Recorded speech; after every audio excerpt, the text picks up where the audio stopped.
Welcome, welcome. Okay, everybody. All right, it's just about time to get started. I want to thank you all for joining us today and taking time out of your busy isolation time to join us. I think a lot of you probably already know Lex, but if you don't, I would like to introduce him, Lex Hes. He is a wildlife photographer, naturalist, and expedition leader for Zagrum Expeditions from Johannesburg. He has been working in the world of wildlife over 40 years now. He started working with Zagrum in the early 90s. In fact, his very first safari with us was to Botswana, the subject of today's presentation, so full circle. Also wanted to mention that Lex has published 5 books. He's also a published photographer, and he's appeared in calendars, brochures, advertising campaigns, books, magazines, and all of the photos in today's presentation were taken by him. So you will get to see firsthand what an amazing photographer he is. Lex has also been involved in the growth and development of a specialist safari guide training company, which to this day plays an important role in supplying well-trained guides to the tourism industry in Africa. He's also passionate about the conservation of wild lions in Africa, and especially the protection of important natural ecosystems. So he'll be talking a little bit about that as well. So that's pretty much it for me. So without further ado, I'm going to hand it over to Lex, and he's going to share his screen so that we can see his presentation. So please, hopefully that'll be a smooth process. And go ahead and take it away, Lex. Hello, everybody. I was going to say that it's wonderful to be here with you, but I've been here locked up for 40 days already. So it's wonderful to be meeting you all again, many of to see those faces that have been with me on safari previously. And it's really great to be sharing this with you. Can you all hear me? Yep. All good. Okay, good. So I've been leading Zagrum expeditions into Africa for the past 25 years or so, and I've had some amazing experiences, and I've seen a lot of Africa over that time. And as a safari guide, I've been asked a lot of questions. And one of those questions is, there are 2 questions actually that I find very difficult to answer. One of them is, what is your favorite animal? And that's a question that I actually cannot answer. There is no favorite animal for me. Every animal has its own beauty, has its own interest. And not only that, every single animal has its role to play in the ecosystem. So I find it impossible to put one animal above another. The second question that a lot of people ask me is, what is your favorite safari destination in Africa? And again, an incredibly difficult question to answer because Africa has so much incredible diversity and incredible wildlife. So for example, we have the African rainforest where you have countries like the Central African Republic and the Congo, where you get an opportunity to see things like forest buffalo and lowland gorillas. A beautiful place where you can see wild free-ranging African grey parrots that one normally sees in cages all over the world. In addition to that, there's East Africa, the savannas of East Africa, Tanzania and Kenya, where you see these massive herds of wildebeest and zebra, followed by all the different predators that go after them. Then you've got a country like Zimbabwe, which has an amazing national park system with incredible wildlife as well. This is Mana Pools National Park on the Zambezi River. And then you have Hwange National Park, Zimbabwe's largest, which has one of the highest densities of elephants in the world. Then you've also got a country that is a little lesser known called Zambia, which shares Victoria Falls with Zimbabwe. But not only does it have Victoria Falls, it also has incredible national parks which are still wild and relatively untouched. Places like South Luangwa National Park, Kafue National Park, and the Lower Zambezi National Park on the Zambezi River. And then you have a country that is completely different from the rest of Africa, and that is Namibia, with its amazing, beautiful, peaceful desert landscapes. So it's incredibly difficult to decide, you know, which country is the best safari destination in Africa. But I think that if somebody gave me a free trip to Alaska and twisted my arm a little bit, I would, at a push, say that Botswana is my favorite safari destination. And there are a couple of reasons for that. First of all, Botswana has a population of just over 2 million people, 2.3 million people. And this is a country the size of France, which has 65 million people. So it is, Botswana has one of the lowest human density populations in the world. So there's a lot of space. And that means that 35% of Botswana's land has been set aside for conservation in one form or another. And in addition to that, Botswana has instituted a policy of this high-cost, low-volume tourism. So tourists pay a premium to go to Botswana to experience the wilderness and the wildlife in very small numbers. So they've deliberately taken the route of not having a high volume tourism, and we know from many examples around the world what high impact tourism can do to destinations around the world. And Botswana have decided to stay with this low volume tourism. On top of that, the government reinvests their tourism dollars into education and healthcare, so they do good for the people as well. And this whole combination of things, to me, gives the very best exclusive wildlife viewing, I think, anywhere in the world. So that is why I would suggest Botswana as being the best safari destination. It also has this rare combination of walking, boating, dugout canoes, 4x4 drives, as well as aeroplane safaris. So it's an amazing destination to get to. Then within Botswana, what is my favorite destination within Botswana? And there's no doubt in my mind that that would be the Okavango Delta. And the reason for that is also, there are a few reasons, but the first reason is that the Okavango is at the end of a pristine river system that flows from the central highlands of Angola. It flows down, and this river is completely undammed. There's almost no agriculture along that river, so very little water is pumped out of the river. So it's literally, it is a pristine system that is untouched by human development. And on top of that, the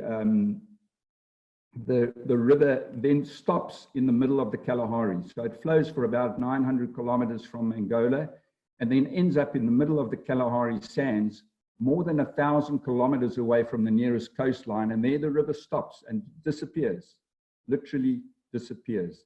But before it disappears, it spreads out and forms this delta, very much like the Mississippi Delta. And there is this amazing array of wildlife and wildlife habitat in the Okavango Delta.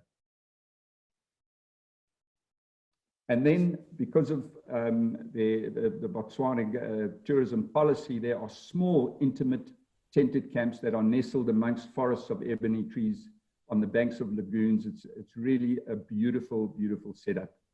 You feel well removed from any kind of human activity when you are in these camps. And then in addition to that, each one of those safari camps has a little concession area where they take their tourists on safaris, and that basically gives the guests the chance to have the wilderness all to themselves. So it really is an incredible place. So what we've done at Seagram, and we started this many years ago, is we designed what we believed was the perfect itinerary that incorporated all of the wildlife, the important wildlife habitats in Botswana. So not only do we have the Okavango Delta, but we have, in addition to that, the Makgadikgadi Pans in the Kalahari, where we go to Camp Kalahari, and up in the north on the Namibian border, we have the Linyanti Wildlife Reserve, the Linyanti Swamps, and we stay at King's Pool or Dumatau Camp up there. And then we go down to Vumbera Plains.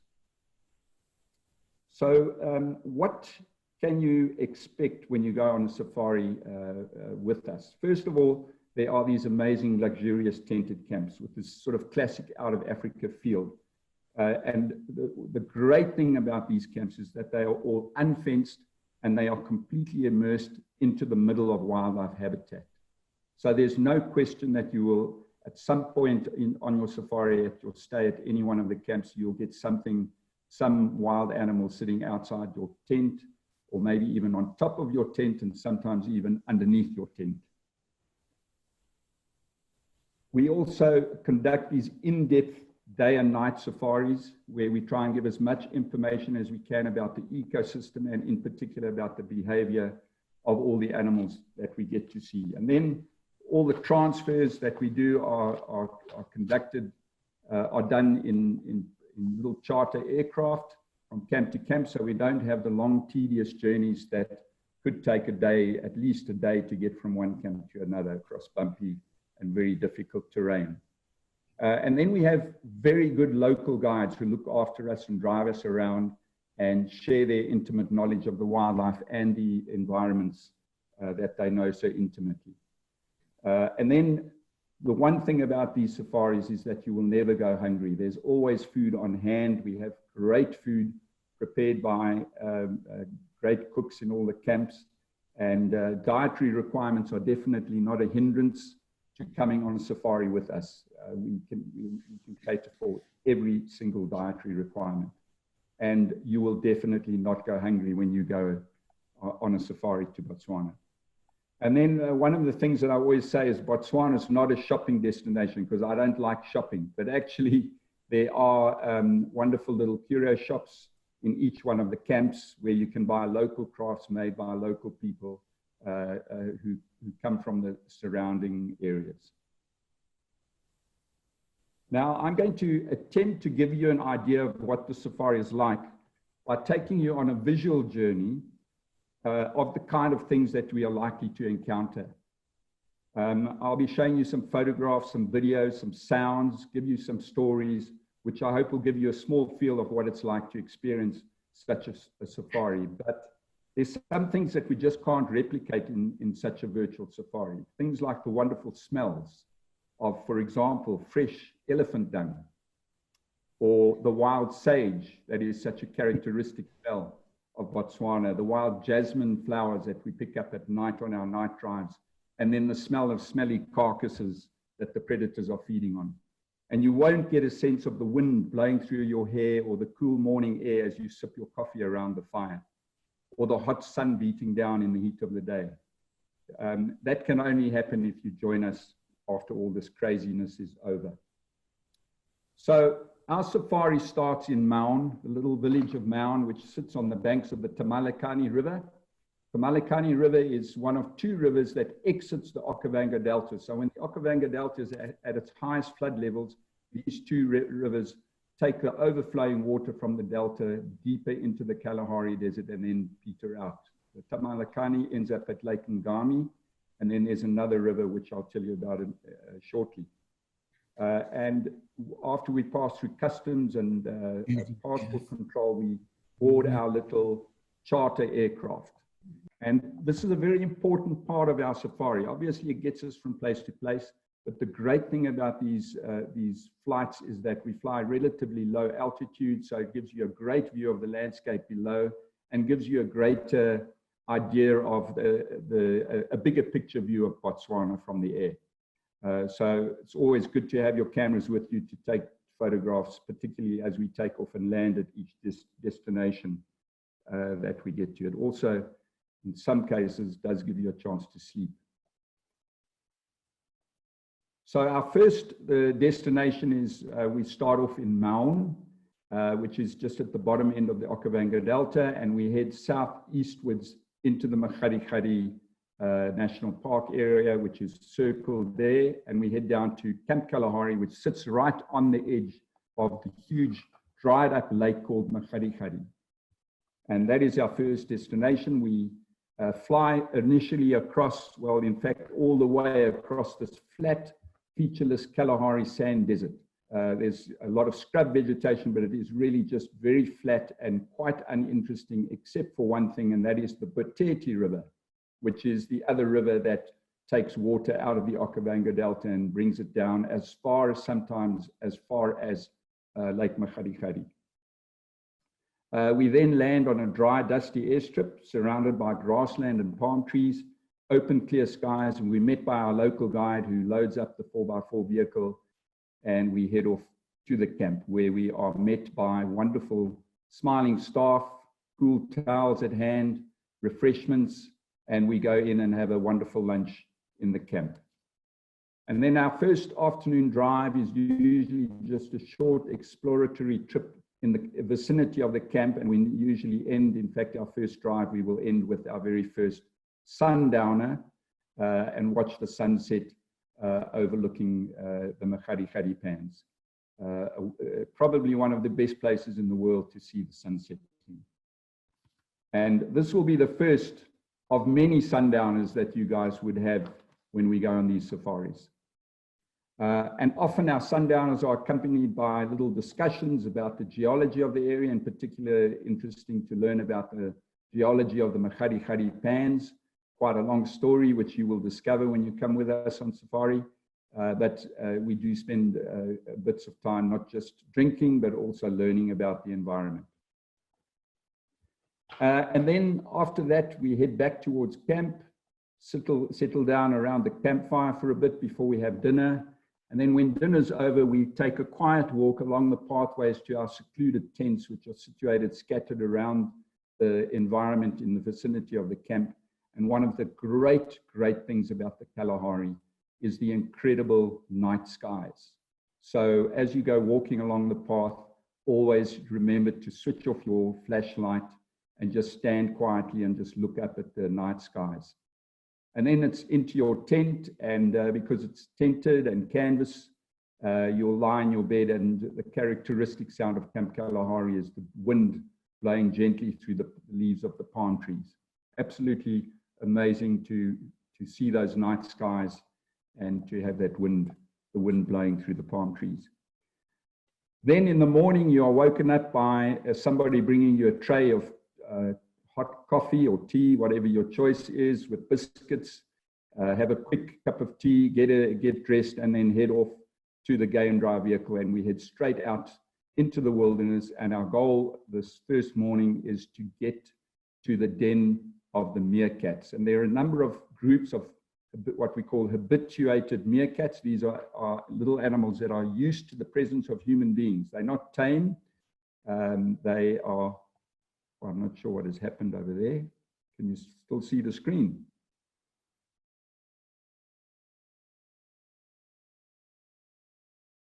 Can you all hear me? Hey Lex, I can hear you but not see your screen. So can you try sharing it again? Just tried. It says host disabled the participant screen sharing.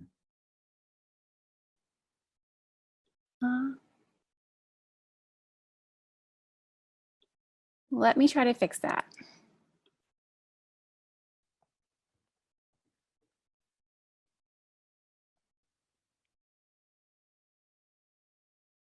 Lex, Marcy here. I can see you, but in the corner as a participant, but not the main screen. Hi, Marcy. How are you? Aloha from Honolulu. We're far away, but loving Africa. Thank you. This is wonderful. Good, good. You are very far away. We worked it out. You are the polar opposite to where we are. Yep.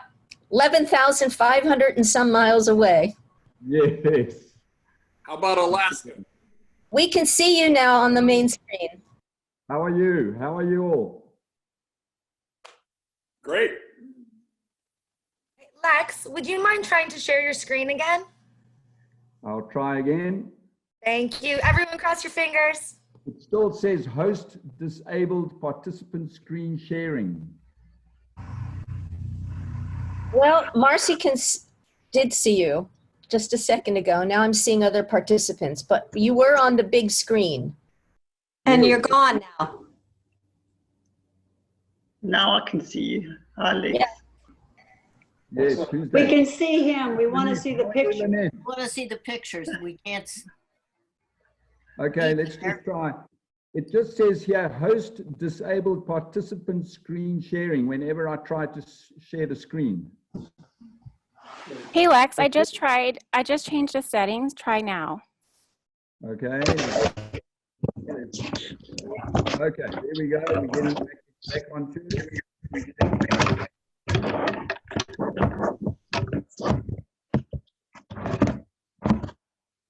little bit of technology here. There you go, I see it. Right. It's back. Back.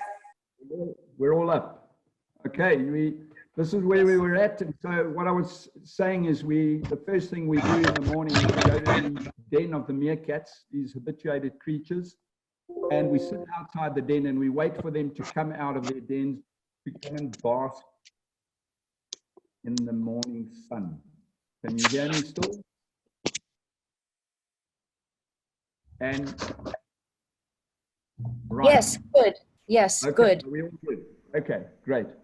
And what these meerkats do is, as you can see, they've got these naked bellies. And what they do is they all stand and face the sun and get the rays of the morning sun warming those bellies up. And in that way, their bodies get warmed up after a long, cold night in their burrows. And this makes for absolutely fantastic photographic opportunities. These animals are completely used to human beings. They only see human beings as objects in the environment. And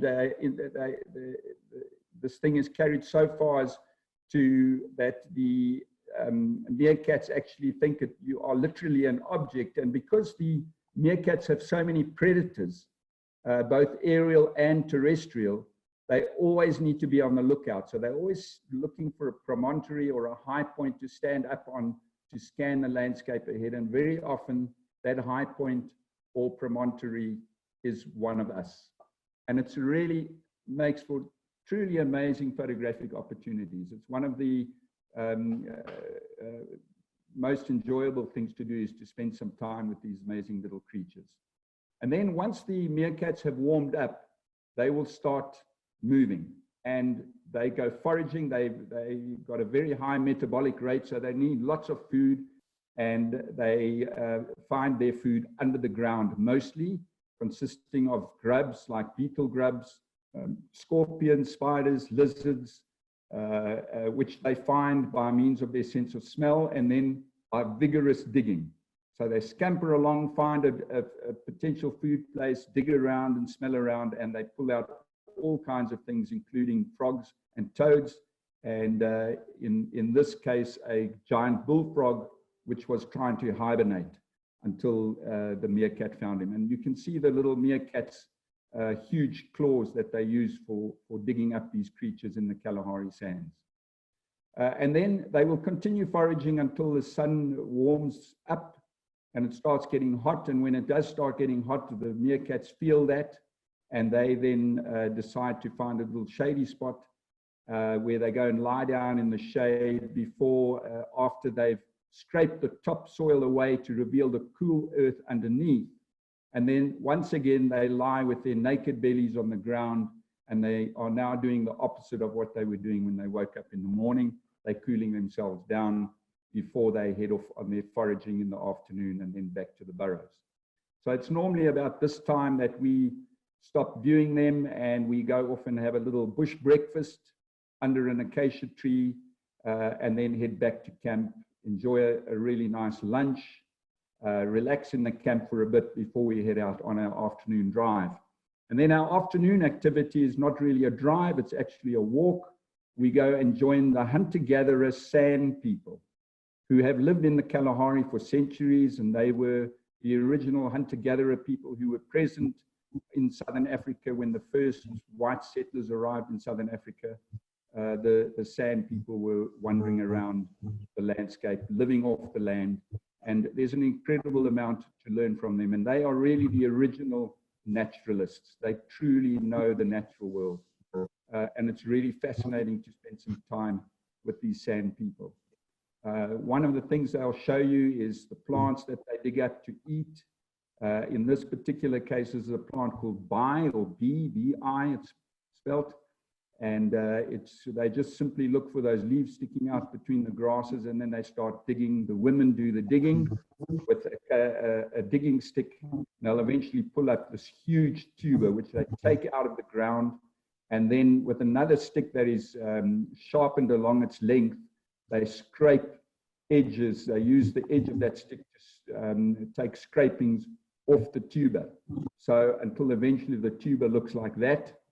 And they then, once they've got all the scrapings they need, they then carefully put the tuber back into the soil, cover it up, and leave it there. And if they remember where it is, they might come back and use it after it's grown some more again. So really good examples of how to sustainably use your resources.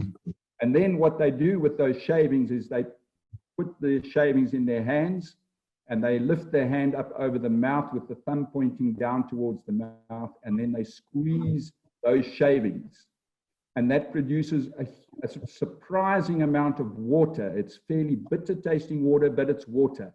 It comes out of those shavings. And that is how the Bushman people find the water that they need in the Kalahari, which is a dry, arid area that has no surface water at all. Then we can watch them make fire. You can see them using sticks here to make fire. And that little brown stuff just right next to the sticks is zebra dung, dried up zebra dung. And that makes the ideal starting point for the fire. So little bits of sparks fall off the bits of wood and eventually catch onto the zebra dung. They gently blow the zebra dung until eventually a fire is produced, and then they put bits of dry grass on that, and then they have their fire. So it's really wonderful to watch that. It's incredibly hard work twirling those sticks, but they do it every time in just a few minutes. And then at the end of that, they will then sit around and chat to one another. They're great storytellers. They love singing and clapping and dancing. And one of the things they do is they play a game which probably the most similar to that we have in the Western world is paper, rock, scissors, I think you call it. And if you watch these guys with their hands, they are singing and dancing, and you will see their hands going in and out. And it's very much like paper, rock, scissors. And effectively what it is, it's a team of steenbucks on the one side and a team of duiker on the other side, which are two little antelope that live in the Kalahari, and they are having a fight. And in the end, somebody wins the fight. But to this day, I don't fully understand how the game works, but you can watch it here.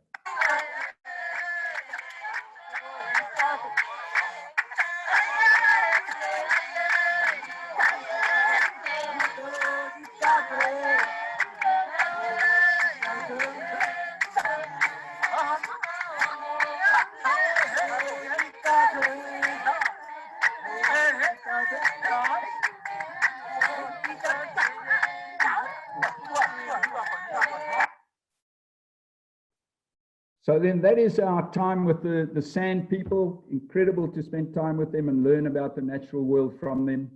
Wonderful people, and they speak this amazing click language.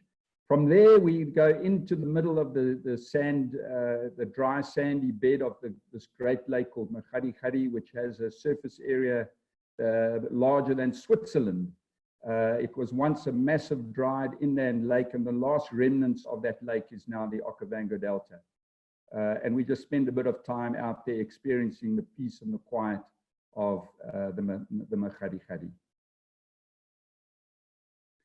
And then the other thing about the Makgadikgadi area is it's the place of a great zebra migration, where you get these massive herds of thousands of zebra that move from the direction of the Okavango Delta into the Makgadikgadi to feed on the grasses in the rainy season, and then they migrate back up towards the delta once the water dries up in the Makgadikgadi. So you see thousands of zebra around the Makgadikgadi. Beautiful to see that. And then it's time for us to leave the Makgadikgadi and Camp Kalahari. There it is below, the Makgadikgadi Pans in the background, and we head northwards, in fact, almost directly northwards, up from the Makgadikgadi towards the Linyanti swamps and the Savuti Channel, which is up right there on the border with Namibia. And the Savuti Channel and the Linyanti River system is a really fascinating river system that has a lot of different names as the waters travel across from Angola. So if you look at a Google Earth photograph, you can see the blue line that I have over here is the river system that I'm talking about.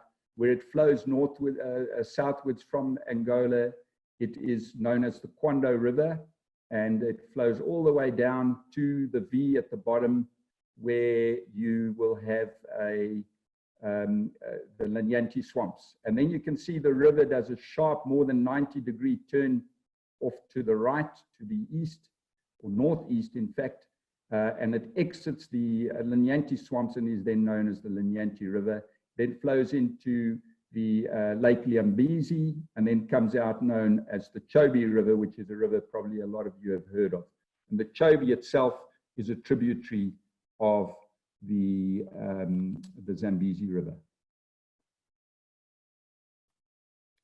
Our camp on the Linyanti is situated on a lagoon on the edge of the Linyanti swamps, and this lagoon is filled with lots of hippos, crocs, and in the distance on this photograph on the horizon is Namibia, and you often get elephants crossing that water heading into Botswana.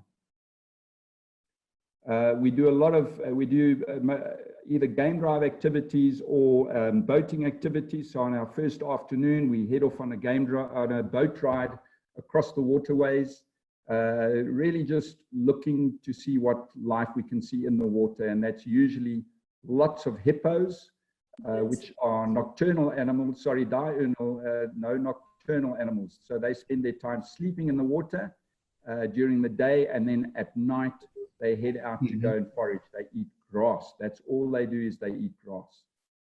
And they make a lot of noise and are quite interesting animals to watch, particularly when they start interacting with one another.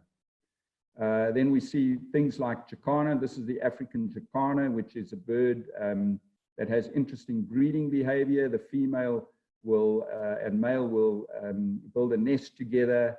The female will lay her eggs in the nest, and then she deserts the nest and leaves the male to incubate the eggs, raise the chicks all on his own while she goes off to find another male. And then if we're really lucky, we get to see these elephants swimming across the lagoons with their, using their trunks as snorkels, particularly as the lagoon gets deep. And it's really a wonderful sight to see this from the boat. And then one of the things that I mentioned a bit earlier that we'll do probably every single night is we'll stop somewhere, anchor the boat, and just quietly have a sundowner drink while the elephants cross the water. And then it's back to camp, settle down in the camp, and then head out on the early morning drive the next day in search of some of the terrestrial animals that we are likely to see. And on this particular occasion, we go out, and the first thing we come across, literally just outside of camp, are the tracks of a pair of African, not a pair, but a pack of African wild dogs. African wild dogs are an endangered species. They move around in packs of about 12, and they are incredibly exciting predators to be around, particularly in the early morning and the late afternoon when they are hunting.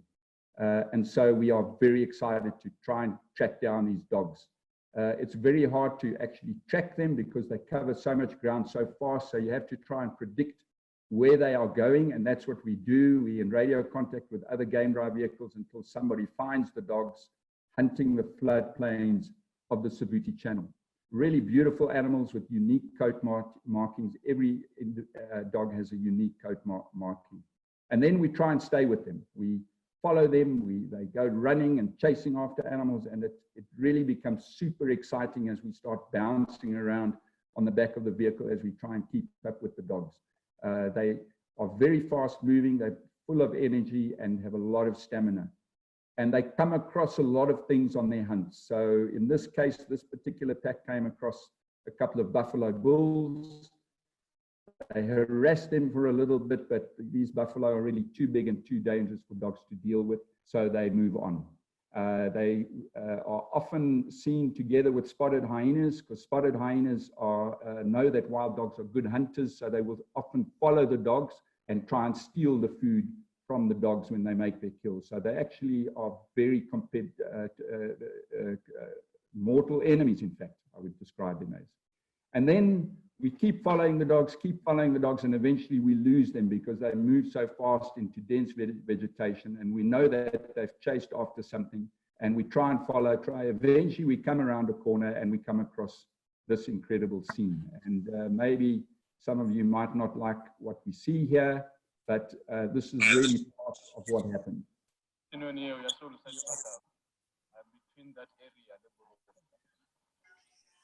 And just take a look at the baboons.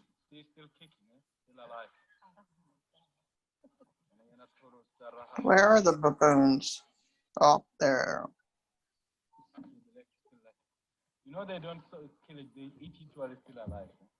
The heart is still like pretty fresh, and then it's pretty fresh. So super exciting, and a lot of mixed emotions when something like that happens in front of us like that. A lot of photography, a lot of chatter and talk about what we saw, a lot of adrenaline pumping from the excitement of it. So that meant it was time to go off and find a peaceful place for our early morning, for our mid-morning cup of coffee, and try and relax and recover from all that excitement. So we went down to a place where we knew herds of elephant go and drink, and sure enough, when we got there, there was a wonderful herd of elephants drinking from the Savuti Channel. And we got out of our vehicle, and while we were having our coffee, hundreds of elephants came out of the woodland to come and have their drink as the morning warmed up. And then it was time to head back to camp for some lunch, and then to settle in our rooms for a bit, relax, maybe catch up on the journal, a little bit of sleep after getting up so early in the morning, before heading out again on the afternoon game drive.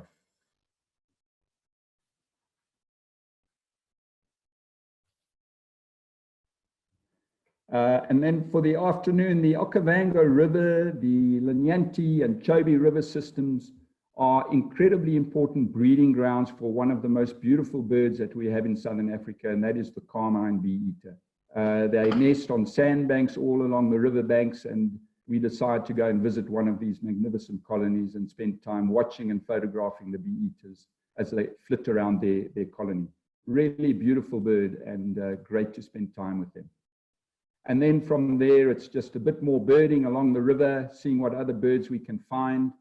Things like the giant kingfisher here, trying to deal with a big catfish, great egrets, probably something similar to what you have in North America. And then the wonderful little bee eater, which has such incredible eyesight and sits on its perch and flies out regularly and catches these tiny little flying insects that are flying past. And then it's time to leave the Linyanti system and head off down to the Okavango Delta after 2 or 3 days on the Linyanti. We go down from the Okavango. If you have a look at the top of the screen there, you can just see the bend of the Linyanti system on the top sort of right-hand side. And we head down to Bumbara Camp, which is situated in this area next on the northeastern side of the Okavango Delta.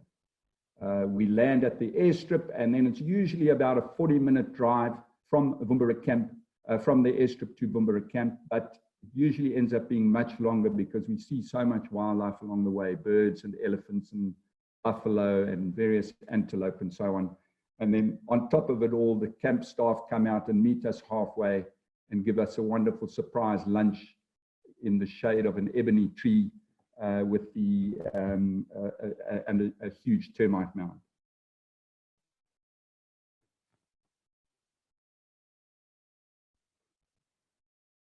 And then we finally get to the camp. We settle into these wonderful rooms with thatched roofs, and then just screening all the way around. You can pull down the canvas walls if you want, but it's wonderful to have all these screens all around. You can, the rooms overlook one of the lagoons of the Okavango Delta, and it's wonderful to lie in your bed at night and just listen to the characteristic sound of this particular camp is the tinkling of the reed frogs in the reed beds below the camp, as well as the grunting of hippos. And then in the morning, before wake-up call, we are woken up, in fact. We didn't have to get a wake-up call because right in the camp, we were woken up by this sound. And you can turn the volume up if you've got some nice volume.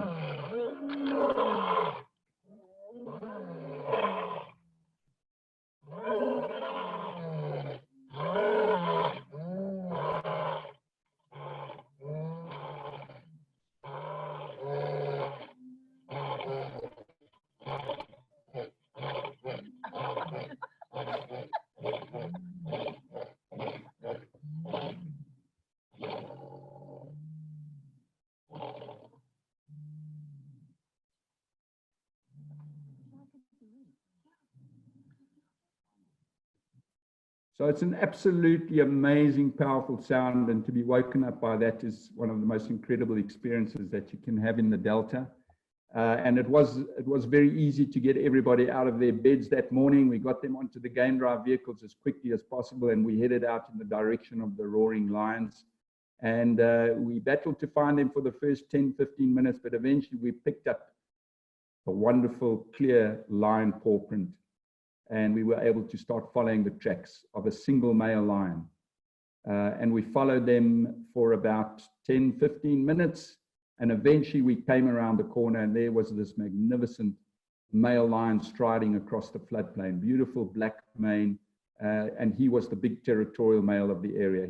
We don't know where his buddy had disappeared to. It was just this particular guy on his own. And we were able to follow him. And one of the things about lions is, very much like your domestic cats, they spend a lot of time sleeping, probably about 18 hours a day sleeping. So when you've got a lion on the move, you take advantage of that. There's always going to be something interesting when a lion is on the move. And so we stayed with the lion as long as we could. And as the lion was perfectly relaxed in the presence of our vehicle. And we were able to follow him.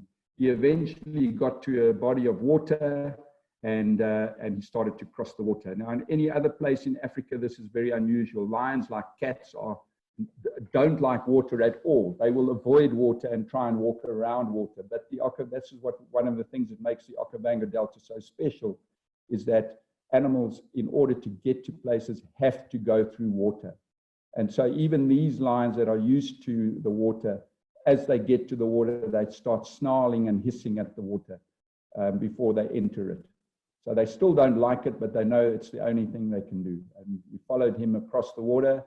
And then a few minutes later, the lion started roaring right next to our vehicle. And it's quite amazing to have a lion roaring 2 or 3 meters from your vehicle. You can feel the rumbling in your chest. You can almost sense the vehicle vibrating. And we carried on following him. And every 10 minutes or so, he would roar right in front of us, that full-blooded roar that you heard a bit earlier. Incredibly powerful sound, which is a territorial sound, telling other lions this territory is occupied and don't you dare come any closer.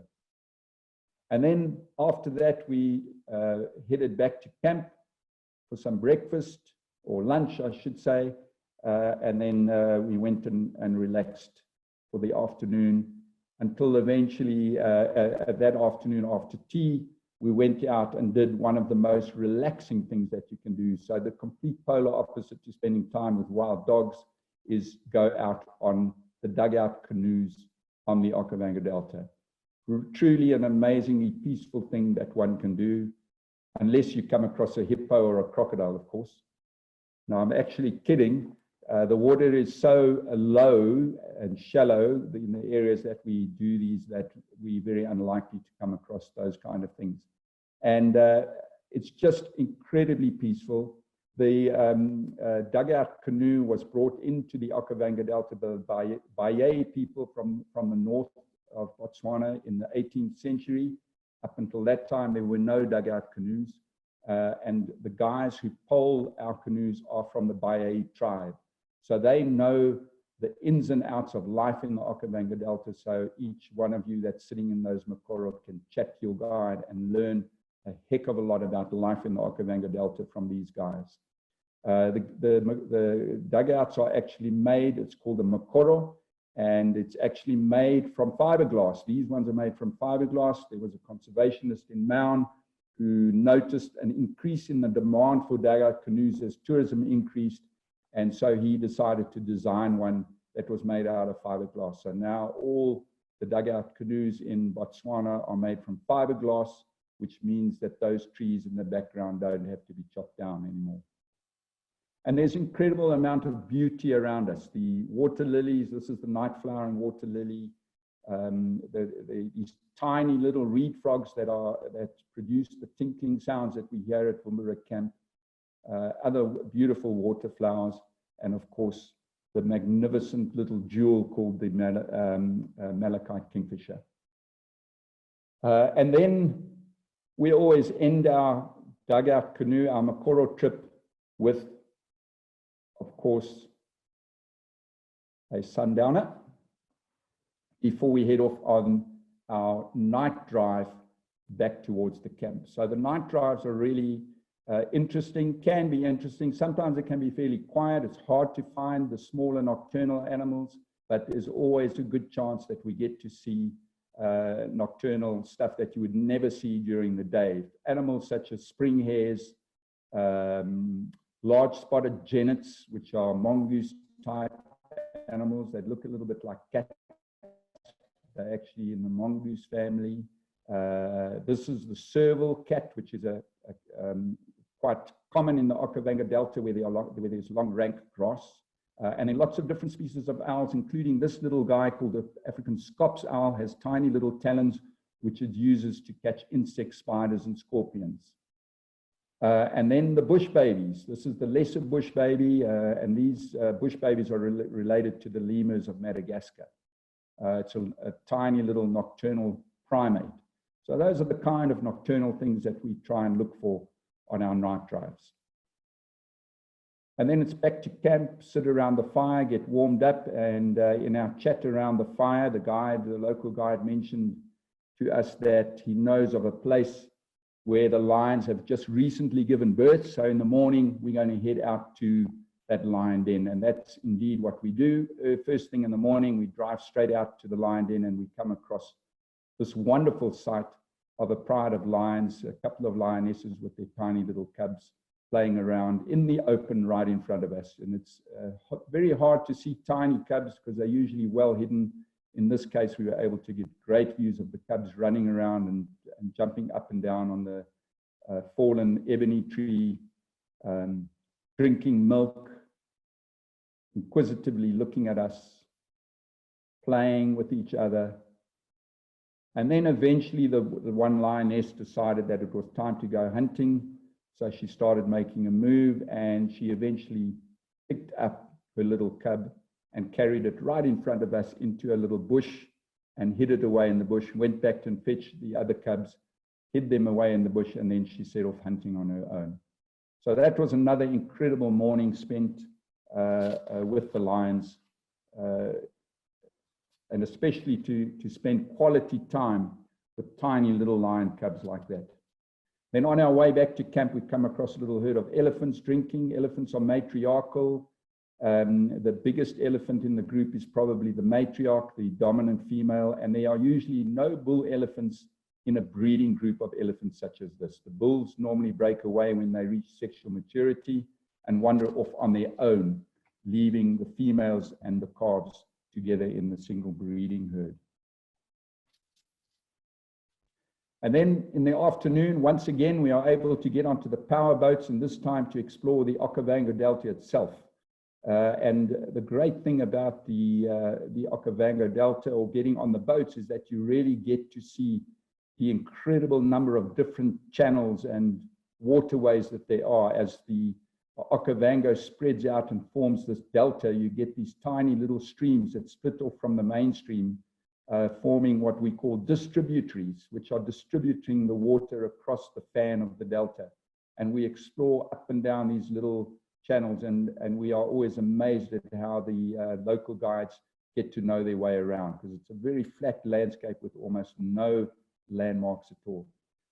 And again, it's just looking at life in the water, and this would include water-adapted antelope like the red lechwe. This is the red lechwe antelope that is found only on the edges of the Okavango Delta water, not away into the woodland like you would have impala. And normally if they are disturbed by predators, they run into the water, not away from the water like the other antelope would do. Always very exciting to see them plunging their way powerfully through the waterways. And then there's lots of crocodiles, Nile crocodiles all over the place, including these beautiful little yellow babies. And then, of course, plenty of water birds, including this bird, which is called a saddle-billed stork, not, as one of my guests misheard me, and not an edible stork.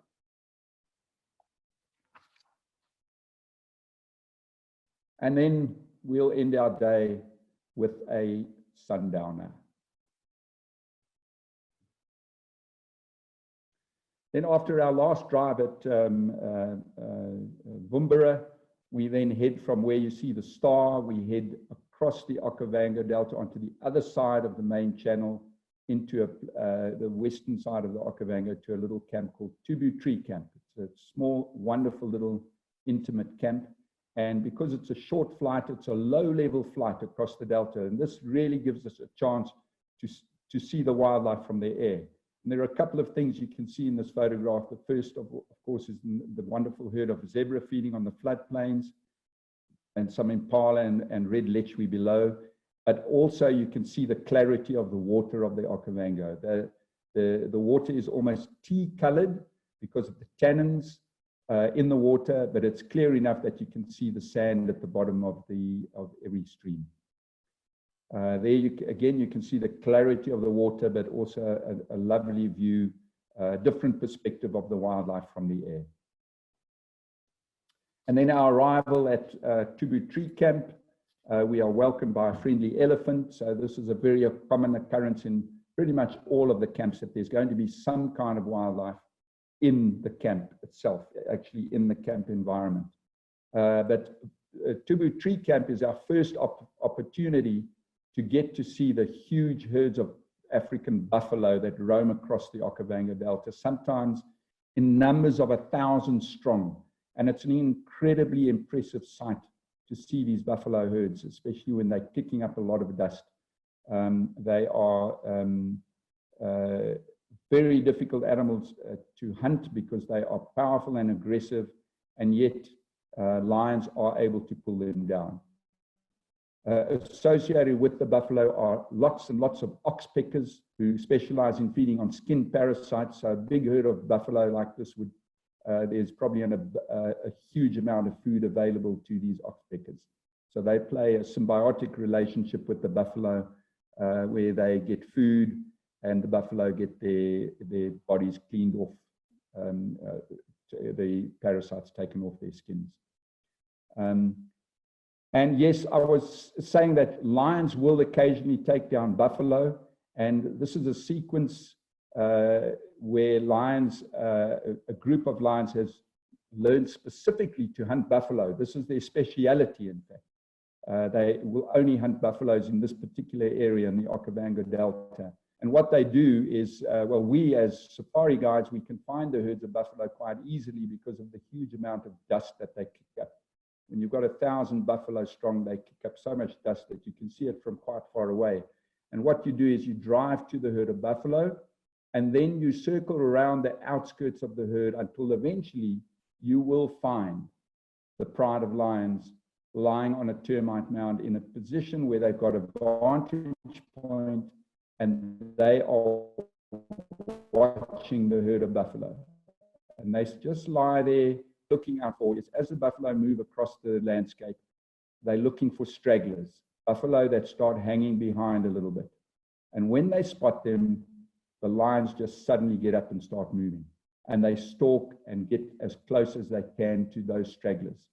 And this is a wonderful little sequence of this particular lioness making an attempt on a group of 3 buffalo bulls that were hanging back behind the herd. And here we got into a position where we were able to see the buffalo, and they stood there, and then suddenly they realized there's some lions there.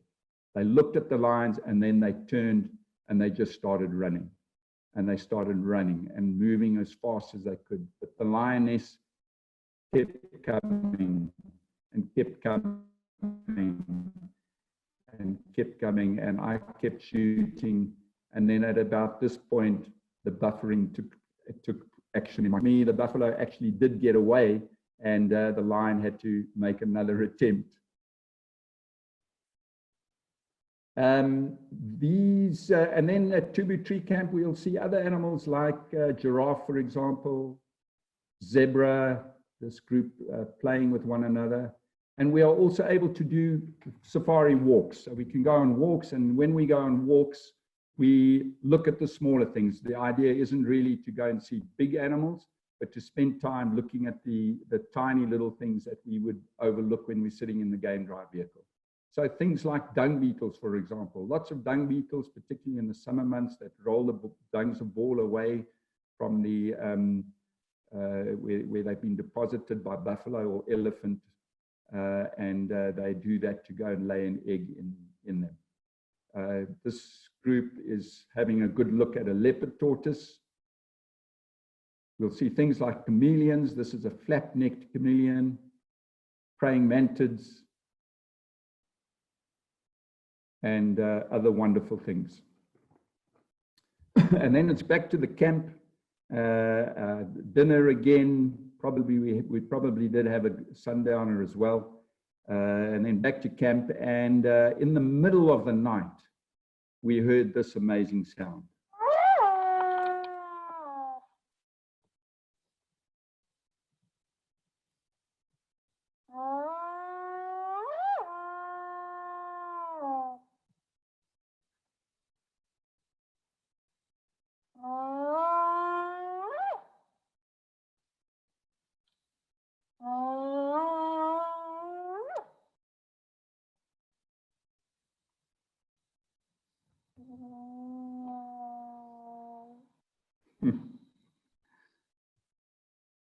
And we got up quickly in the morning, and we decided to head out in the direction of where we heard that spotted hyena calling. And we came across this incredible sight of 2 clans of spotted hyenas fighting with each other over a dead baby elephant.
Yeah, so that was an incredible ending to our stay at Tubu Tree Camp. And then we took off from Tubu Tree Camp airstrip, and then we flew across the Okavango Delta once again. You can see the star on the left-hand side is Tubu Tree Camp, and Chitabe, our next camp, on the right-hand side. And then that big piece of land running down the middle of the Okavango is called Chief's Island, the largest island in the Delta. And that's where we headed, down to Chitabe Camp. Chitabe is translated as the place of the zebra, so it has large numbers of zebra, but it also is well known for many other things. It's probably one of the best wildlife viewing camps in the Okavango Delta. It has great populations of lions, lots and lots of elephants, and then, of course, the various antelope species like impala, and magnificent greater kudu. It's also one of the best places in the Okavango Delta to see cheetah, which is the fastest land mammal, as I'm sure all of you know. And on a recent trip, in fact, in February, we landed our aeroplane at Chitabe, and as we taxied to the end of the airstrip to turn around to go to the parking bay, we spotted a cheetah from the aeroplane. It's the first time I've ever seen a cheetah from an aeroplane, and that cheetah was just lying quietly next to the airstrip watching our aeroplane taxiing along. So it's a great place for this, this magnificent spotted cat. And Chitabe, in my opinion, is also one of the best places anywhere in the world to find probably one of the most elusive of the big cats. And on our first afternoon game drive at Chitabe, we headed out, and the first thing we spotted just outside the camp was this marking on the road, fresh, right on top of our car tracks. It was the track of a female leopard dragging something quite heavy. And alongside that drag mark were the tracks of 2 little leopard cubs.